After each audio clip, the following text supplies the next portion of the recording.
Today, let us discuss about the product topology. Now, what is the product topology and how we will create the basis for this kind of topology. Okay. So it says that if x comma y are topological spaces. अब देखो product है, product word अपने आप में एक तरह से बोल रहा है कि अगर आप प्रोडक्ट करना चाहते हो तो आपको दो चीज़ों का करना पड़ेगा. तो इसीलिए हमें एक तरह से दो टोपोलॉजिकल स्पेसेस की बात करनी. ठीक है. If X comma Y are the topological spaces then the product topology then the product topology on x cross y is a topology having basis या फिर generated by basis b. इस basis में ये बेसिस b किस चीज का collection है? It is collection of all the sets of the type u cross v where u is open in x and v is open in y या फिर u is open subset of x and v is open subset of y. Basically हमने करना क्या है, हमने एक तरह से कह लो कि हमने एक ऐसी टपोलॉजी कंस्ट्रक्ट करनी है, एक ऐसी टपोलॉजी की टेक्निक ढूंढनी है जहां पर Cartesian product x cross y दो टपोलॉजिकल स्पेसेस का एक तरह से कार्टेशियन प्रोडक्ट बन जाए और हम उससे जो टोपोलॉजी जनरेट होती है उसकी प्रॉपर्टीज़ को आगे स्टडी कर पाए. तो हमने इसीलिए क्या किया, हमने x और y दो अलग अलग टोपोलॉजिकल स्पेसेस लिए, उनका product topology x cross y के ऊपर डिफाइन किया. अब वो x क्रॉस y के ऊपर अगर टोपोलॉजी कोई बन रही है तो obviously it will be generated by some basis ना, और बेसिस बनाने के लिए हमें कुछ कलेक्शन करनी पड़ेगी. तो हमने किस चीज़ का कलेक्शन किया? हमने कलेक्शन किया उन सारे सेट्स का जो u क्रॉस v के फॉर्म के हैं. ठीक है. और u क्या है? u is open in x and v is open in y. तो एक तरह से अब हम इस कलेक्शन को b को, जिसे हम बेसिस बोल रहे हैं, उसे प्रूव करते हैं. ठीक है. तो मैं यहाँ पर एक तरह से लिख देती हूँ claim capital B is basis. ठीक है. कैपिटल B इज बेसिस किसके लिए? It is a basis for product topology on x cross y. ठीक है. तो इसमें वही सब करना है आपने कि पहली कंडीशन में हम अपनी स्पेस का एक एलिमेंट लेके चलते हैं, उसके कॉरस्पॉन्डिंग आप अपनी कलेक्शन में से एक एलिमेंट एग्जिस्ट कराओगे जो उस एलिमेंट को कंटेन करेगा. ठीक है. तो पहले पॉइंट के लिए let us take some element of x cross y. अब x cross y basically Cartesian product है. ठीक है. तो इसमें हमने कोई अगर एलिमेंट लेना है तो कार्टेशियन प्रोडक्ट का element is a two tuple type element. Let x comma y belongs to x cross y. अब हमें इस कलेक्शन में एक एलिमेंट ढूंढना है. वो एलिमेंट कैसे का आएगा? u क्रॉस v टाइप का, where u is open in x and v is open in y. ठीक है. तो हमें x में एक ओपन सेट ढूंढना है, y में एक ओपन सेट ढूंढना है, उसका कार्टेशियन प्रोडक्ट लेना है ताकि उसमें x कॉमा y बिलोंग कर जाए. ठीक है. अब मुझे ऐसा लगता है कि इसके लिए ये कंडीशन ट्रिवियल ट्रू हो सकती है. कैसे? we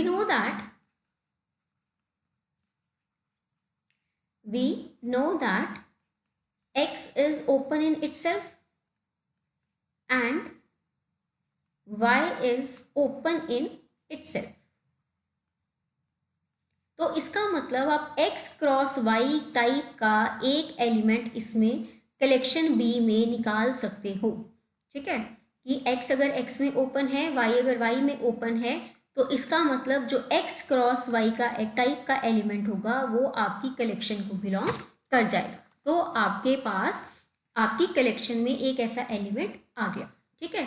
तो इसके लिए आप क्या लिख सकते हो? This implies for x comma y belonging to x cross y there exists a basis element b. वो क्या है? x cross y ही है जो कि आपके कैपिटल B को बिलोंग कर, such that this element belongs to x cross y. अब सेकेंड कंडीशन क्या होती है?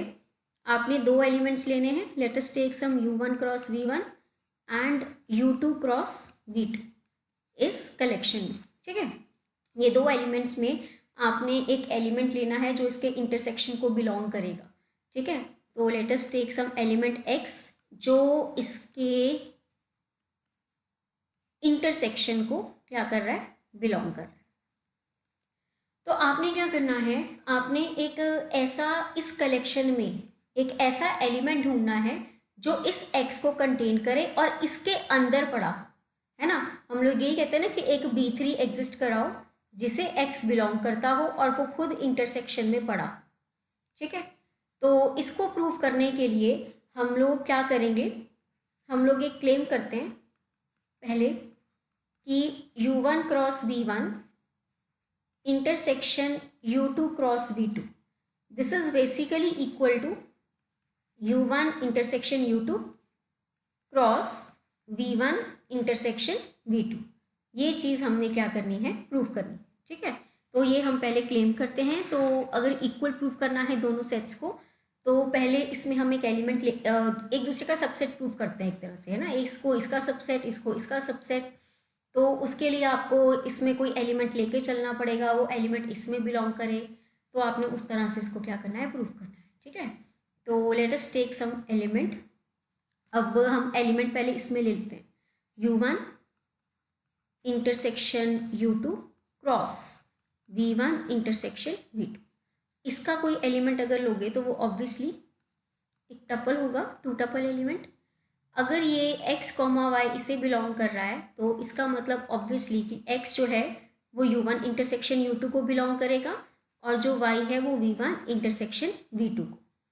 तो this implies x belongs to u1 and x belongs to u2, comma y belongs to v1 and y belongs to v2। करना क्या है आपने इस x, y को इसमें बिलोंग कराना है, u1 cross v1 intersection u2 cross v2। मतलब एक तरह से आपने ये प्रूव करना है कि ये जो x, y है ये आपका u1 क्रॉस v1 को बिलोंग कर जाए एंड x, y आपका u2 क्रॉस v2 को बिलोंग कर जाए। अगर दोनों में पड़ा होगा तो उनके इंटरसेक्शन में भी वो ज़रूर पड़ा होगा। तो देखो x, y u1 cross v1 में है, तो इसका मतलब x हो गया u1 का एलिमेंट, y हो गया v1 का एलिमेंट।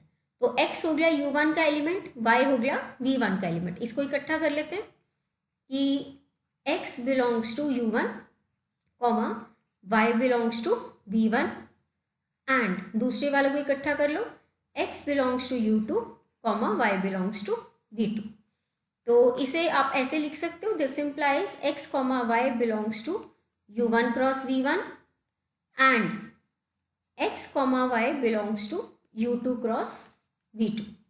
अगर दोनों को बिलोंग कर रहा है तो इसका मतलब उनके इंटरसेक्शन को भी वो ज़रूर बिलोंग करेगा। Sorry, x, y belongs to u1 cross v1 intersection u2 cross v2। ठीक है, सेम चीज़। अब अगर यही आप स्टेप्स उल्टे ले जाओगे तो आपके पास सेम रिजल्ट आ जाएगा। तो इसे ही हम कर देते हैं इफ़ एंड ओनली इफ। ये आपका if and only if result है। ठीक है, तो यहाँ से हमारे पास क्या आ गया कि जो u1 क्रॉस v1 है intersection u2 cross v2, this is u, this is equal to u1 intersection u2 cross v1 intersection v2।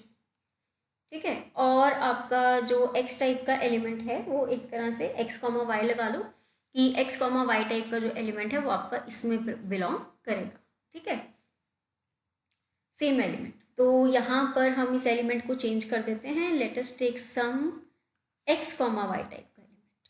ठीक है, ओके, तो हम यहाँ पर ये लिख सकते हैं, so this implies for x, y belonging to the intersection of two basis element, there exists a basis element u1 intersection u2 cross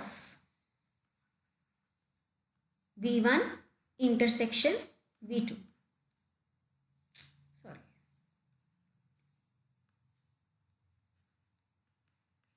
belonging to B, such that जो आपका x, y है, अभी हमारे पास यहाँ पर एक पॉइंट मिस हुआ है बीच में, ठीक है ना, वो अब हमें पूरा करना पड़ेगा यहाँ पे, अब वो आपको मैं बताती हूँ क्या।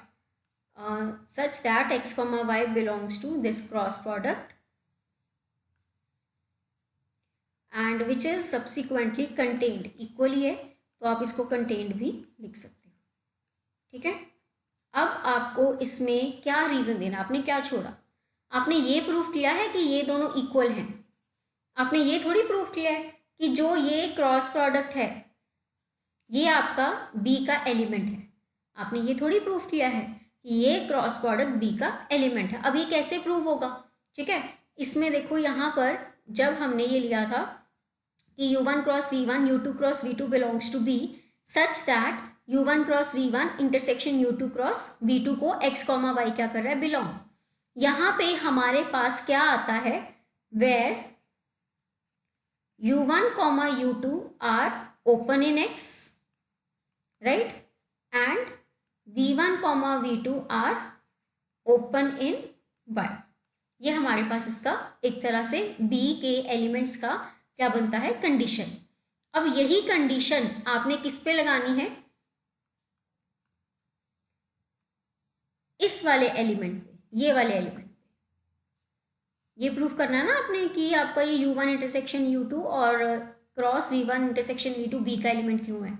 अब B का एलिमेंट होने के लिए जो पहला एलिमेंट है that should be open in X, दूसरा element should be open in Y।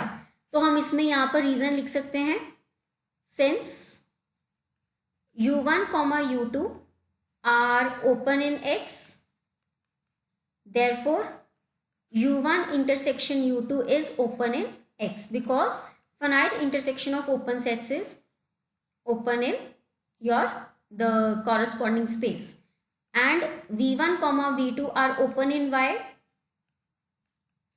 therefore V1 intersection V2 is open in Y।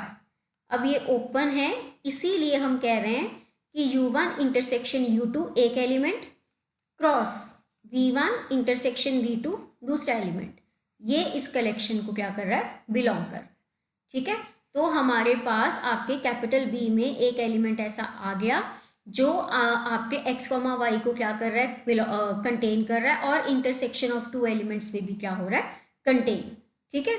तो ये आपने यहाँ पर क्या कर दिया, प्रूफ कर दिया। हेंस जो हमने कैपिटल B लिया था वो क्या बन रहा है, capital B is basis for topology on x cross y। ये हमने यहाँ पर क्या करना था, प्रूफ। तो हमारे पास प्रोडक्ट टोपोलॉजी की बेसिस क्या होती है ये आपने दिमाग में रखना है, काम आएगी आगे। प्रोडक्ट टोपोलॉजी की बेसिस में वो कलेक्शन होती है, उन सेट्स की कलेक्शन जो U क्रॉस V टाइप के होते हैं, where U is open in X and V is open in Y, okay. अब हम इसकी एक और थ्योरम करते हैं। अब उसमें वो क्या बोल रहा है, if capital B is basis for topology on X, capital C is basis for topology on Y, ठीक है, देन दी कलेक्शन, हमने एक कलेक्शन लिया, देन दी कलेक्शन कुछ कैपिटल D से डिनोट कर देते हैं। अब इस कलेक्शन में क्या पड़ा है, इस कलेक्शन में पड़ा है B क्रॉस C टाइप का element, where B is an element of capital B, C is an element of capital C। ये वाली जो कलेक्शन है, this is a basis for topology on X cross Y। मतलब आपके पास क्या है, एक तरह से उसने क्या किया है, उसने आपको एक कलेक्शन दे दी है, दो टोपोलॉजिकल स्पेसेस दी हैं X एंड Y, उनके बेसिस अलग अलग दिए हैं, एक का बेसिस है B, एक का बेसिस है C। तो उसने एक कलेक्शन बनाया, उसने लिया कैपिटल बी का एक बेसिस एलिमेंट, कैपिटल सी का एक बेसिस एलिमेंट, उसका उसने क्रॉस प्रोडक्ट लिया, मतलब cross product of two basis element from the different topological space also forms the topology on x cross y। आपने क्या करना है, इसको भी एक तरह से टोपोलॉजी प्रूफ करना है, ठीक है। तो इसमें भी आपने बेसिकली बेसिस की डेफिनेशन ही लगानी है, ठीक है। तो सबसे पहले हम टोपोलॉजी में क्या बोलते थे, जो टोपोलॉजी जनरेट करानी है ना, उसके लिए हम लोग क्या बोलते थे कि कोई ओपन सेट लो यू में कोई एलिमेंट x लो, उसके कॉरस्पॉन्डिंग कैपिटल B में एक एलिमेंट एग्जिस्ट करा दो, जिसे आपका जैसे ये है u ओपन है आपका x में, इसमें कोई एलिमेंट बिलोंग कराओ, इसके कॉरस्पॉन्डिंग कलेक्शन में एक बेसिस एलिमेंट एग्जिस्ट करा दो such that x belongs to B is a subset of u।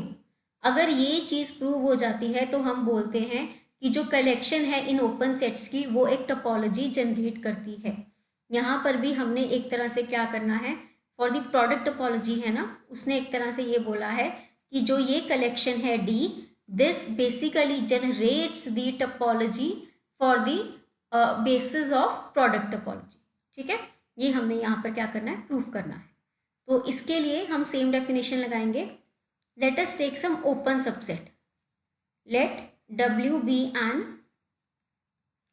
open subset of x cross y, ठीक है। और इस ओपन सबसेट में हमने एक एलिमेंट लेना होता है, let us take some element x comma y। ये लिया ओपन सबसेट, ये लिया एक एलिमेंट उस ओपन सबसेट का, ठीक है। तो अब इसके कॉरस्पॉन्डिंग आपने क्या करना है, वही सेम चीज़, बेसिस एलिमेंट एग्जिस्ट कराने होंगे, ठीक है ना। जो इस एलिमेंट को कंटेन करे, ये बेसिस एलिमेंट एग्जिस्ट कराना है जो इस एलिमेंट को कंटेन करे और ओपन सबसेट में पड़ा हो, ठीक है, W में कंटेन्ड हो। अब ये आप अपनी प्रोडक्ट टोपोलॉजी की डेफिनेशन से कर सकते, ठीक है। कैसे, by definition of product topology, by definition of product topology, there exists a basis element, there exists a basis element u cross v, where u is open in x and v is open in y, such that x comma y belongs to u cross v which is a subset of w, ठीक है। तो यहाँ पर हमने product topology की definition को recall किया है कि प्रोडक्ट टोपोलॉजी में हमें जो बेसिस पड़े होते हैं ना हमारे पास, वो प्रोडक्ट टोपोलॉजी में जो बेसिस हैं उसकी कलेक्शन में ओपन सबसेट्स का क्रॉस प्रोडक्ट होता है। तो वही सेम चीज़ हम लोग यहाँ पर अप्लाई कर देंगे। अब अगर आपकी जो कैपिटल B है वो आपको x के लिए क्या दे रखी है, बेसिस, तो उसमें भी आप एक क्या कर सकते हो, ये हो गया आपका पहली कंडीशन। अब कैपिटल B जो है वो आपके x के लिए बेसिस है, तो उसके कॉरस्पॉन्डिंग आप ओपन सबसेट के corresponding small b element exist करा सकते हो, ठीक है। एंड उसके बाद अब जैसे देखो मैं यहाँ पे ये लिखती हूँ, now since capital B is basis for x, ठीक है, and capital C is basis for y, ये आपको गिवन है, ठीक है। तो इसका रिजल्ट हम इंडिविजुअल बेसिस का रिजल्ट इस पे लगा सकते हैं, ठीक है। And u is open in x, comma v is open in y। u जो है वो x का ओपन सेट है, v जो है वो y का ओपन सेट है। therefore we can choose a basis element b belonging to capital B such that x belongs to B is a subset of u, and we can choose a basis element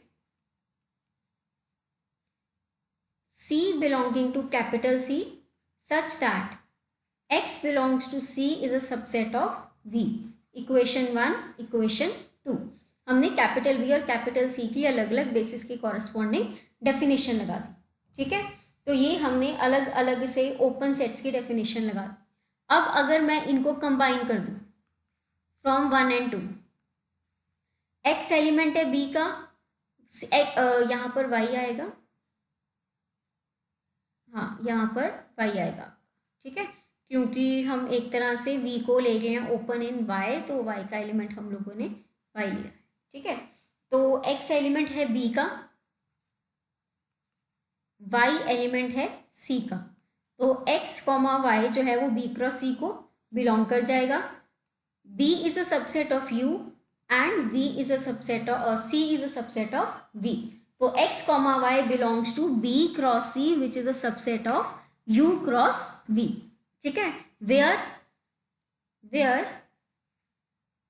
x y is an element of u cross v। ये हमने यहाँ पर एक तरह से definition लगाई थी। ठीक है, तो यहीं से आपके पास रिजल्ट क्या आता है कि आपने, और u क्रॉस v फर्दर किस में कंटेन हो रहा है, w में। ठीक है ना, u क्रॉस v फर्दर किस में कंटेन हो रहा है, w में। अच्छा, इसको इक्वेशन नंबर 2 दे देते हैं, इसको दे देते हैं 3, हमने ऊपर फर्स्ट इक्वेशन दी हुई है, तो this is basically from 2 and 3। ठीक है, तो इसको हम क्या लिख सकते हैं, therefore which implies x y belongs to b cross c which is a subset of u cross v and which is again a subset of w from equation 1। तो इसमें से ये u cross v को हम क्या कर देंगे, हटा देंगे। ठीक है, so this implies x y belongs to b cross c which is a subset of w। तो हमने अब इन कैपिटल B की कलेक्शन में एक एलिमेंट ऐसा एग्जिस्ट करा दिया जो कि x y को कंटेन कर रहा है और खुद w में क्या हो रहा है, कंटेन। तो कैपिटल B आपकी एक तरह से क्या बन गई, basis, sorry capital D collection, capital D not capital B, capital D collection जो है वो आपकी क्या बन गई, बेसिस बन गई। ठीक है, so this implies for x y belonging to w there exists a basis element belonging to D such that x y belongs to D, sorry, x y belongs to B cross C which is contained in W। So this implies D is a basis. D is a basis for product topology on x cross y। ठीक है, तो आपने एक तरह से ये चीज़ का ध्यान रखना है। हमने यहाँ पर देखो, ध्यान रखना, हमने इस d को क्या करना है, बेसिस प्रूफ करना है। तो हमने क्या किया था, अपने x क्रॉस y का एक ओपन सेट लिया, उसमें एक एलिमेंट क्या कर दिया, बिलोंग करा दिया। ठीक है, अब यहाँ तक काम हो गया है। तो आपकी जो ये कलेक्शन d है इस टाइम, उस d में आपने एक एलिमेंट ढूंढना था, उस d में आपने एक एलिमेंट ढूंढना था। वो एलिमेंट किस टाइप का है, वो एलिमेंट है b क्रॉस c टाइप का, where b is an element of capital B and c is an element of capital C। तो उसके लिए सबसे पहले हमने प्रोडक्ट टोपोलॉजी की डेफिनेशन लगाई। ठीक है, पहले हमने x क्रॉस y से u क्रॉस v ढूंढा, वो u क्रॉस v से हम फर्दर b क्रॉस c को ढूंढेंगे। सबसे पहले हमने क्या किया, x में एक ओपन सेट लिया u, y में एक ओपन सेट लिया v, और u अगर x में ओपन है, v अगर y में ओपन है, तो u क्रॉस v एक तरह से x क्रॉस y का बेसिस एलिमेंट बन जाता है। u क्रॉस v क्या बन जाता है, x क्रॉस y का बेसिस एलिमेंट। ठीक है, तो हमारे पास सबसे पहले प्रोडक्ट टोपोलॉजी की डेफिनेशन के अकॉर्डिंग x y एग्जिस्ट कर गया। एक्स कॉमा वाई के corresponding U cross V exist कर गया जो उसे कंटेन कर रहा है, फर्दर खुद डब्ल्यू में कंटेन हो। अब इस u क्रॉस v की हेल्प से हमने क्या करना है, ये जो u है ये u लिया है, this u is open in x and v is open in y। इस u और v की हेल्प से आपने कैपिटल B और कैपिटल C के अंदर एलिमेंट एग्जिस्ट कराना है, तो वो स्टेप हमने आगे किया। ठीक है, so this was your topic product topology. So we are done with order topology, we are done with product topology. Just note down very carefully कि basically दोनों चीज़ें क्या क्या रही हैं, ठीक है ना, कि product topology में क्या है और आपके order topology में क्या है, ये चीज़ों का ध्यान रखना है। ठीक है, बेसिकली आपका ये नहीं है कि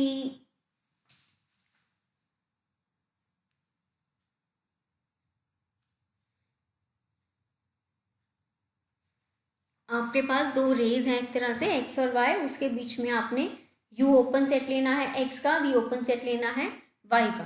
तो u क्रॉस v आपके पास कैपिटल B का क्या बनाता है, एक तरह से आपका बेसिस है। ओके।